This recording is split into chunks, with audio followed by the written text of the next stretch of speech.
नमस्कार, आप देख रहे हैं YBN बिहार झारखंड और मैं हूं आकाश तिवारी। आज हम बात करने वाले हैं बिहार की राजनीति के उस भूचाल की जो ऊपर से शांत दिखता है लेकिन अंदर ही अंदर जमीन हिला रहा है। जनता दल यूनाइटेड नाम में यूनाइटेड लेकिन हकीकत में दो धड़ों में बटी हुई पार्टी। एक तरफ नीतीश कुमार के जेडीयू का सिरमौर मानने वाले खेमा और दूसरी तरफ भाजपा के साथ स्थायी सहायक की भूमिका में जेडीयू को देखने वाला खेमा। यह सिर्फ सत्ता की लड़ाई नहीं, यह उत्तराधिकार की लड़ाई है, यह पहचान की लड़ाई है और यह उस भविष्य की लड़ाई है जिसमें यह तय होगा कि जेडीयू नीतीश के बाद जिंदा रहेगी या इतिहास बन जाएगी। आज की यह कहानी किसी एक नेता की नहीं बल्कि पूरी पार्टी की आत्मा की कहानी। जेडीयू आज एक चौराहे पर खड़ी है। एक रास्ता कहता है कि जेडीयू को अपनी अलग पहचान बनाए रखनी है। नीतीश कुमार जेडीयू का चेहरा है, जेडीयू का ब्रांड है और जेडीयू की आत्मा है।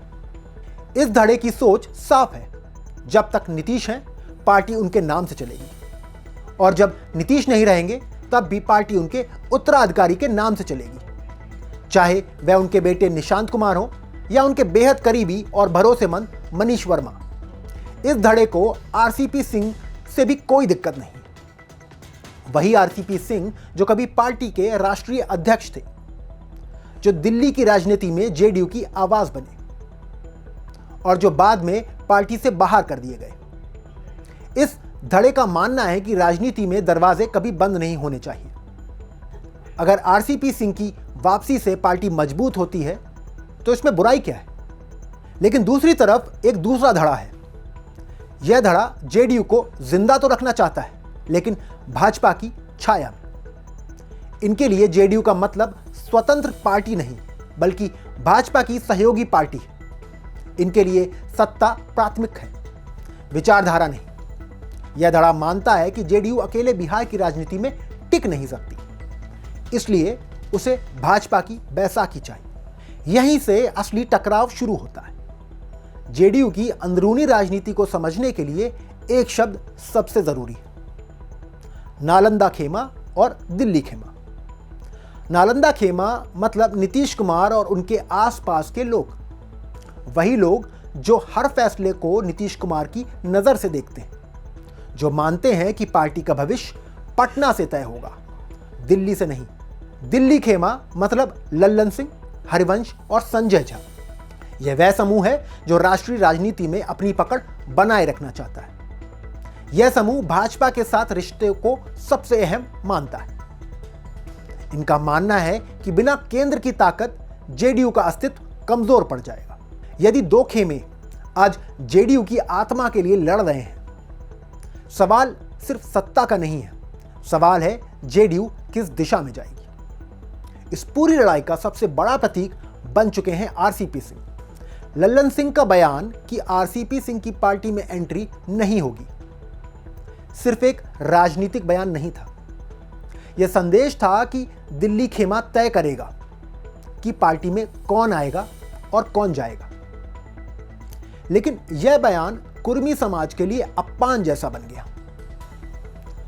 कुर्मी संगठन का सवाल सीधा है, लल्लन सिंह होते कौन है यह तय करने वाले कि आरसीपी सिंह पार्टी में आएंगे या नहीं। फैसला नीतीश कुमार करेंगे या दिल्ली खेमा। यहीं से मामला सिर्फ पार्टी के अंदर का नहीं रहा, यह समाज तक फैल गया है। पटेल सेवा संघ और कई कुर्मी संगठन लल्लन सिंह के खिलाफ धरना देने की तैयारी कर रहे हैं। इसका मतलब साफ है कि जेडीयू की आग अब सड़कों तक पहुंच रही है। यह वही सामाजिक आधार है जिस पर जेडीयू खड़ी है। अगर यही आधार नाराज हो गया तो पार्टी की जड़ें हिल जाएंगी। जेडीयू की सबसे बड़ी चिंता आज यह है कि नीतीश के बाद कौन। एक धड़ा चाहता है कि नीतीश कुमार के बाद जेडीयू उसी रफ्तार से चलती रहे, चाहे कमान निशांत कुमार के हाथ में आए या मनीष वर्मा के हाथ में। यह धड़ा चाहता है कि पार्टी परिवार और भरोसे के दायरे में रहे। दूसरा धड़ा चाहता है कि जेडीयू भाजपा के साथ स्थायी रूप से जुड़ जाए और नेतृत्व धीरे धीरे दिल्ली यानी भाजपा के इशारों पर चले। असल में यह लड़ाई भविष्य की सत्ता की है। कौन तय करेगा कि जेडीयू का चेहरा कौन होगा, पटना या दिल्ली? कुर्मी समाज की नाराजगी सिर्फ आरसीपी सिंह की वजह से नहीं है। यह नाराजगी इस बात की है कि जेडीयू अब उनके हाथ से फिसलती दिख रही है। उन्हें लगता है कि पार्टी की कमान उनके समाज के बजाय दिल्ली के नेताओं के हाथ में जा रही है। धरना, बयानबाजी और संगठनात्मक विरोध यह दिखाता है कि जेडीयू के भीतर की लड़ाई अब सार्वजनिक हो चुकी है। और यही वह दौर है जब पार्टी टूटती है या मजबूत बनती है। भाजपा का नजरिया साफ है, वह जेडीयू को बनाए रखना चाहती है, लेकिन सहायक दल के रूप में। भाजपा को जेडीयू का वोट बैंक चाहिए, लेकिन जेडीयू की स्वतंत्र पहचान नहीं। यही कारण है कि जेडीयू के भीतर भाजपा समर्थक धड़ा मजबूत हो रहा है। वे चाहते हैं कि पार्टी धीरे धीरे भाजपा की रणनीति में घुल जाए, लेकिन नीतीश समर्थक धड़ा इसे जेडीयू की आत्महत्या मानता है। उनके लिए यह सिर्फ गठबंधन नहीं बल्कि समर्पण है।